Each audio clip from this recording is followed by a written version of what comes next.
This is the story of the Battle of Hattin, the great victory of Saladin in 1187 AD. In the sweltering summer of 1187, the heat of northern Palestine was matched only by the tension between two great powers. On one side stood the Kingdom of Jerusalem, the Crusader state founded nearly a century earlier by European knights.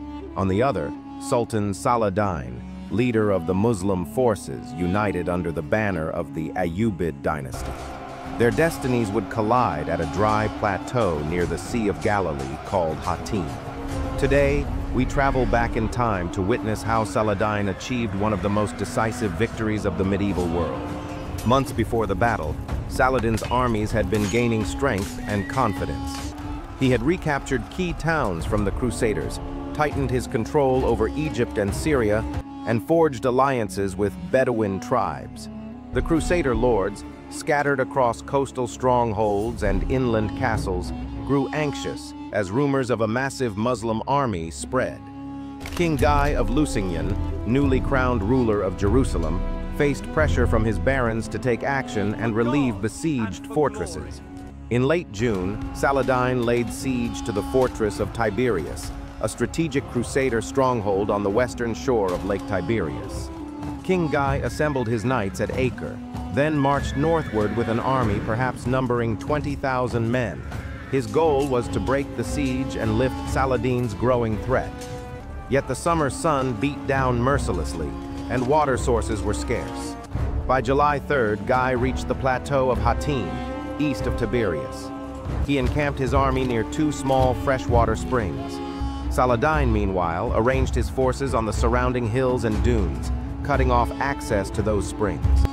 Muslim cavalry and archers patrolled the heights, harassing the Crusader lines and intercepting foraging parties. Day by day, the Christian army's water supply dwindled. Knots of knights and foot soldiers grew weaker, unable to cool their armor or quench their thirst.